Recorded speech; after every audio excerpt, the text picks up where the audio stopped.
Aprendendo com a Divina Vontade, número 28, Livro do Céu, volume 6, continuação.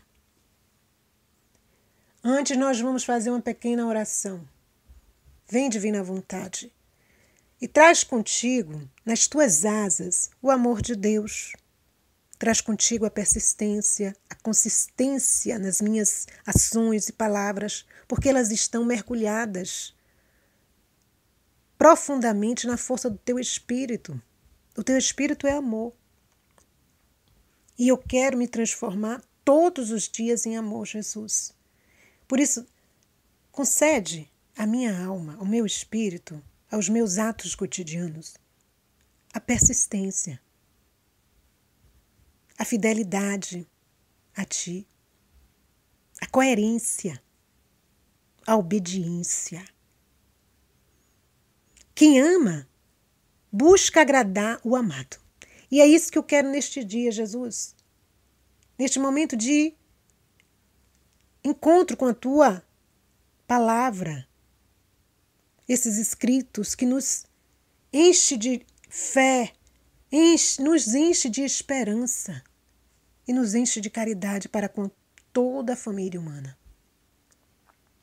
Obrigada, Jesus e Maria, pelo dom da divina vontade em minha vida, na vida de tantos que estão pelo mundo, tentando jogar esta semente para que cresça em outros terrenos, para que outros se agreguem a nós e venham engrossar esta fileira de amor, de paz, de alegria, que te contenta tanto, Jesus. Jesus, eu te amo com a Tua vontade. Faz com que a Tua vontade cresça, meu Deus, dentro e fora de cada ser humano. Que a Tua vontade reine soberana e traga os frutos imediatos desta graça infinita. Amém. Então, no dia 8 de fevereiro de 1904, Jesus fala a Luísa assim: uma das qualidades de Jesus é a dor. Para quem vive da sua santíssima vontade, não existe o purgatório. E Luísa, continuando o seu sofrimento, o confessor dela rezava e pedia a Jesus que tocasse onde ela sofria para acalmá-la, para acalmar esses sofrimentos. E Jesus, bendito, disse: minha filha, o teu confessor quer que te toque para aliviar as dores, mas entre tantas qualidades minhas, eu sou pura dor. Olha aí.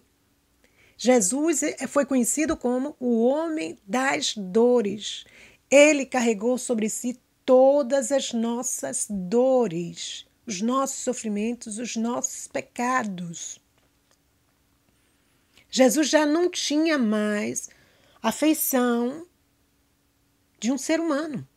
O pecado tinha desfigurado totalmente a sua humanidade. Nossos olhos, quando o viam, nós girávamos a cabeça, porque era o homem das dores. E tocando-te, Jesus diz, em vez de diminuir, pode aumentar a dor. Olha aí, que ensinamento. O confessor pede, Jesus, venha aliviar a dor de Luísa, para que ela se acalme.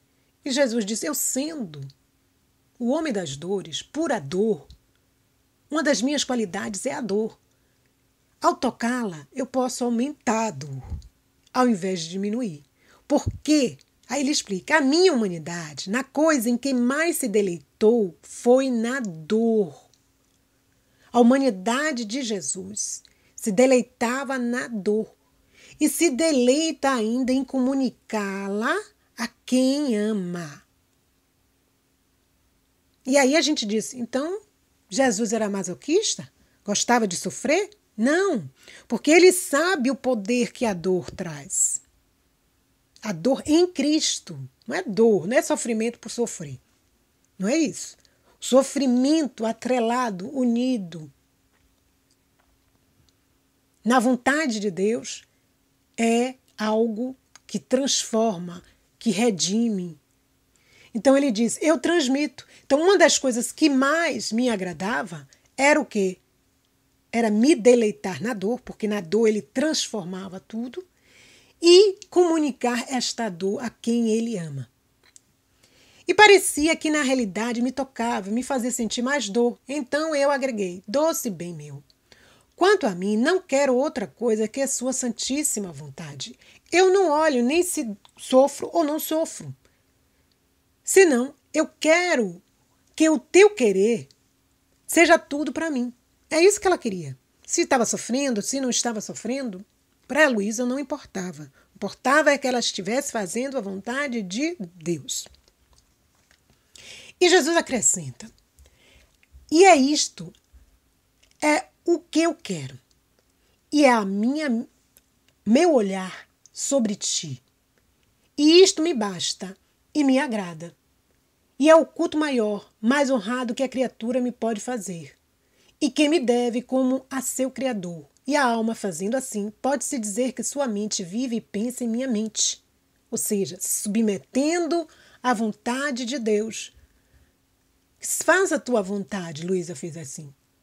Fez e disse. Né? Ela não estava, com certeza, não estava bem. E, normalmente, a natureza pede o quê? A natureza humana. Me tira esta dor, me tira este sofrimento.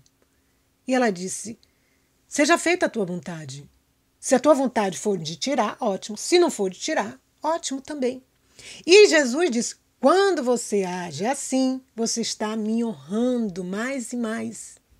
E a alma fazendo assim, pode-se dizer que sua mente vive e pensa em minha mente.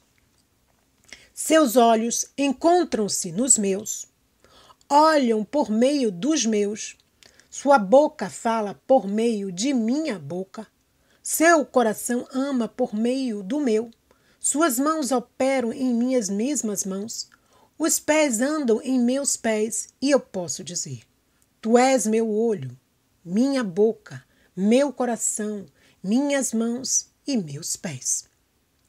E a alma pode dizer ao contrário. Jesus Cristo é meu olho, minha boca, meu coração, minhas mãos e meus pés. E a alma, encontrando-se nesta união, não só de vontade, mas pessoal, morrendo, nada lhe resta por purgar. E por isso, o purgatório não pode tocá-la, porque o purgatório toca aqueles que vivem fora de mim, em tudo ou em parte. Então, que ensinamento hoje para nós? Quando eu me submeto à vontade de Deus, ou seja quente ou seja frio ou faça calor, a alma está submetida ao quê? À vontade de Deus. Seja feita a tua divina vontade. Quando nós fazemos isso, nós vamos ter o quê?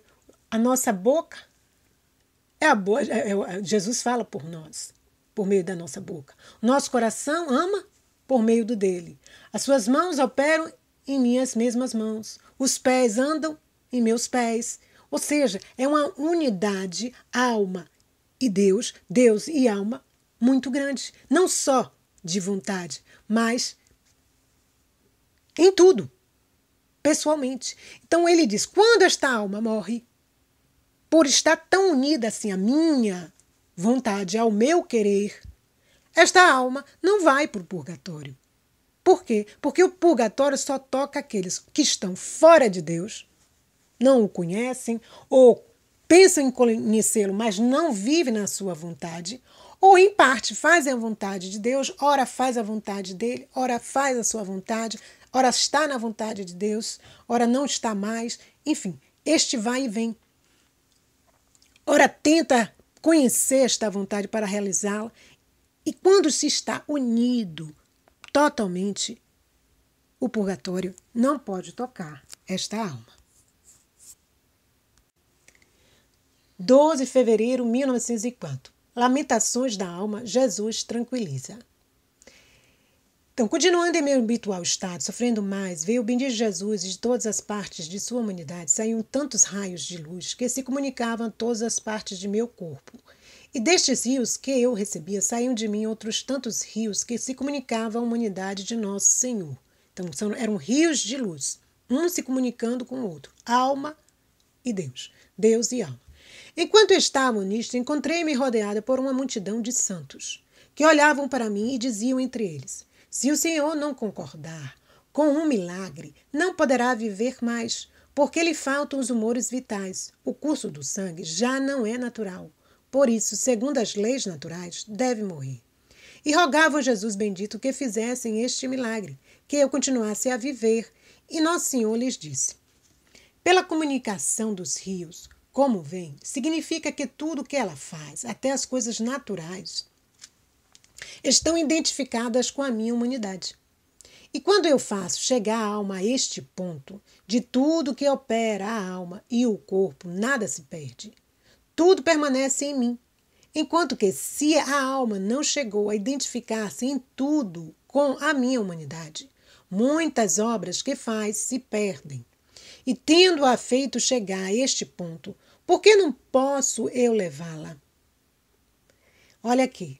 Então, Luísa estava tão unida a Jesus, né, que rios de luz, riachos de luz saíam, se comunicavam entre eles.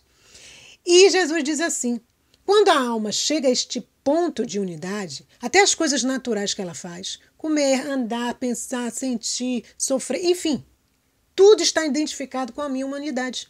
Chegando a este ponto, tudo que a alma faz, o corpo sente, nada se perde. Tudo concorre para o bem dela. Enquanto que, se a alma não chegou a identificar-se em tudo, não está totalmente identificada com a humanidade de Cristo, muitas obras que esta alma vai continuando a realizar, elas se perderão. Agora, enquanto dizia isto, pensava entre mim: parece que todos estão contra mim. A obediência não quer que eu morra. Estes estão rogando ao Senhor que não me levem, que querem de mim. Eu não sei por que, quase à força, querem que esteja nesta terra, afastada de meu sumo bem. E ela se afligia. Enquanto isso pensava, Jesus me disse: minha filha amada, não queira te afligir. As coisas do mundo ficam tristes e sempre mais piorarão. Se chegar o ponto em que deva dar livre desabafo à minha justiça, te levarei. E então não escutarei mais a nenhum. Então Jesus estava escutando um que pedia para que ela ficasse, outros, né? Jesus vendo a capacidade de Luísa no sentido de que já estava unida a ele, aquele ponto. E o corpo mesmo já apresentava sinais de que deveria já morrer. Jesus diz assim: olha, não vou ouvir mais ninguém. Não se aflija, minha querida. Quando chegar a um ponto onde a terra esteja, né, a um estado onde a minha justiça vai ser derramada sobre ela, aí sim, eu não vou escutar ninguém e te levarei. 21 de fevereiro de 1904. Então, nesse trecho aí, Luísa, diante da Santíssima Trindade, da Rainha Mãe, do Anjo Guardião e toda a corte celeste, e do próprio confessor, ela diz o quê? Ela promete a estes que ela irá obedecer ao confessor. Promete ao Senhor sua infinita misericórdia de fazer e pede a graça de que Deus a leve deste mundo, para que ela possa encontrar logo com este esposo celestial. Ela pede pela igreja, o triunfo da igreja, né? Pede que também o seu confessor seja livre dos seus habituais sofrimentos e que ela possa comunicar a este confessor as coisas celestiais, as coisas pertencentes ao bem da sua alma. Então é uma promessa que ela faz a Deus. E ela pede por essas intenções. 22 de fevereiro de 1904. O grande dom de ter uma vítima. Olha aqui esse trecho. O grande dom de ter uma vítima. Então é um dom. né? Alguém que se coloca entre a justiça de Deus para que essa justiça não atinja aqueles que estão pecando. Ela se coloca. É como se fosse uma parede, um muro, e ao invés da justiça vir sobre os pecadores, vem sobre aquela alma vítima. E Luísa era isso, uma alma vítima. Então ela estava naquele estado dela, e assim que viu o bendito Jesus, ela também via pessoas que sofriam. E eu rogava a Jesus que as libertasse daqueles sofrimentos, mesmo à custa de eu sofrer em lugar deles. E ele me disse: se você quer sofrer tanto, por que é vítima? Então, olha aí, Jesus explica a ela. Se você quer sofrer, é porque você é vítima. É uma alma vítima. Eu escolhi você para isso. O que acontecerá depois, quando não estiver a vítima? O que acontecerá para o mundo, para tantos pecadores, quando você não estiver mais aqui? Então verão o vazio que sentirão aqueles que te rodeiam, o próprio país e também os reinos. Então Jesus disse: você, Luísa, você está se colocando no chamado, chamado que eu te fiz, de vítima, e fazendo o seu papel, certo? Mas o que acontecerá quando você não estiver mais? Vai ocorrer o quê? Um vazio. E estes que te rodeiam, que estão próximos de você, o país onde você vive, que é a própria Itália, né? E também os reinos e todos os outros sentirão a sua falta, porque você intercede, você pede, você se coloca, você sofre por eles. Então como você vai saber, com a perda, o grande bem que eu tinha dado a eles, dando-lhes uma vítima? Então quando a gente tem, às vezes a gente não valoriza, nem percebe, né? Nem percebe. Mas quando perde, aí vai. Nem sempre a gente cai a ficha, mas alguns caem a ficha e percebem: aquela pessoa era santa, aquela pessoa intercedia, aquela pessoa pedia. Quantos santos que a gente não conhece no dia de hoje estão rogando, estão pedindo, estão intercedendo, estão se colocando mesmo como alma vítima e sofrendo por outros, para que outros sejam salvos, não se percam.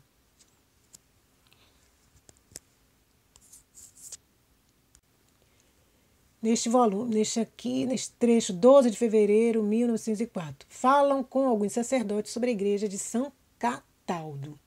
Então, essa igreja parecia aqui, nesse trecho aqui, que dentro da igreja estavam alguns veneráveis, sacerdotes, unidos às almas do purgatório e pessoas santas, que estavam discutindo entre si sobre a situação da igreja, né? Sobre o culto, se essa igreja poderia ser aberta ou não.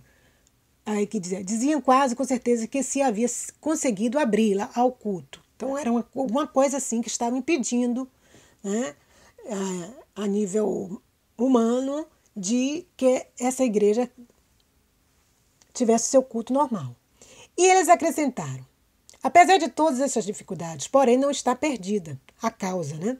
E ainda que se chegue a pôr mãos à obra para impedi-la, não se poderá dizer perdida, porque São Cataldo saberá defender bem seu templo, mas pobre Corato, se a isto chegarem, que era a cidade, Corato. Enquanto isso dizia, repetiram: já se levaram as primeiras coisas. A Virgem coroada já foi levada para sua casa. Vai tu diante da Virgem e roga-lhe que, tendo começado a graça, a cumpra. Eu saí daquela igreja para ir rogar, mas enquanto isso fiz, me encontrei em mim mesma. Então, Luísa via toda essa situação. Não é que Luísa estava na igreja. Ela via essa situação. Tinha esquecido de dizer quanto estou por escrever, que agora, por obediência, o digo. Se não, são coisas certas, mas dúvidas, porque faltava a presença de nosso Senhor. Então ela via essa situação, encontrando-me fora de mim mesma, ela via que tinha almas do purgatório reunidas, santos sacerdotes, veneráveis sacerdotes reunidos, pessoas santas que discutiam a situação que estava essa igreja de São Cataldo. E ele diz: mesmo que haja um impedimento, a coisa não se findou, não acabou, não se concluiu. Estão levando os objetos que estavam nessa igreja e levaram a Virgem coroada para a sua casa. Aqui, né, para a casa de Luísa. Então, corre, Luísa, diante da Virgem e roga-lhe que, tendo começado a graça, a cumpra. Olha que ensinamento aqui. Quantas vezes a gente tem que o quê? A graça já foi começada. Apesar de todas as circunstâncias, às vezes não nos mostrar. A graça foi começada. Então, Jesus, dai a graça de Nossa Senhora cumprir. Se ela começou a graça, permita que Nossa Senhora cumpra a graça começada. Ó, a graça pode começar e não terminar. Né? Isso pode significar isso. Enquanto que a gente, Senhor, o Senhor começou a graça, por favor, por misericórdia, a conclua. Olha esse ensinamento aqui do dia 4 de março de 1904. A alma deve viver no alto. Quem vive no alto não pode ser danificado. Encontrando-me muito aflita, sofredora pela perda de meu bom Jesus, assim que eu vi, me disse: minha filha, tua alma deve tratar de ter voo de águia. Olha aí, voo de águia. Temos que estar com os nossos olhos, nossa alma, voltados para o alto. Isto é, morar no alto, sobre todas as coisas baixas desta terra. E tão alto que nenhum inimigo a possa prejudicar. Por quê? Quem vive no alto pode ferir os inimigos, mas não ser ferida. Você está vendo? Jesus nos diz, viva no alto, viva como as águias, tenha voo, o voo da águia. Sua alma deve voar como a águia. E não deve viver, e não só deve viver no alto, mas deve tratar de ter pureza e acuidade de olhos semelhantes aos da águia. Sermos puros como eu sou puro, como Jesus é puro, pureza. E acuidade. Olha, a águia tem uma visão excepcional. Ela está lá do alto, ela é capaz de ver o animal que ela caça lá embaixo, ó, correndo, se escondendo. Por quê? Porque a sua acuidade é muito grande.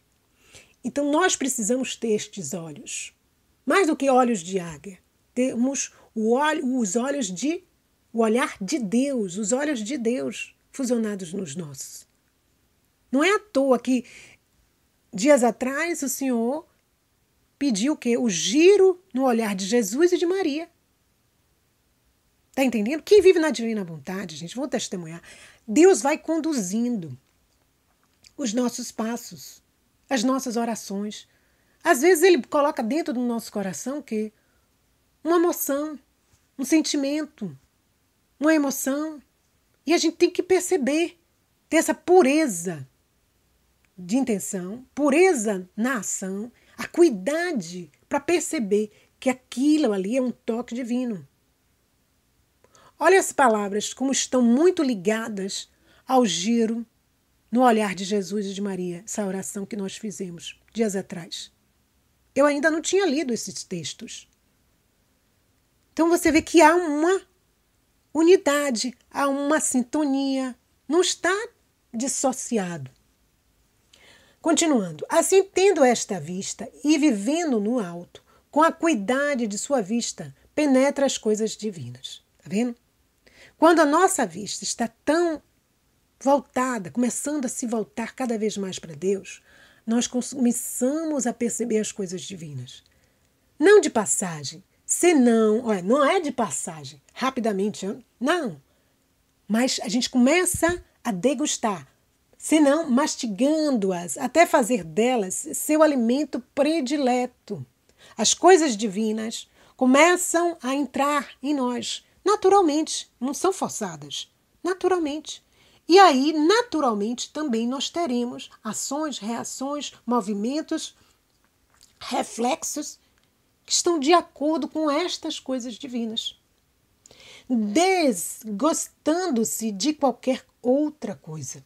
Então, quanto mais o céu entra em nós, mais a gente vai se afastando das coisas que não são céu.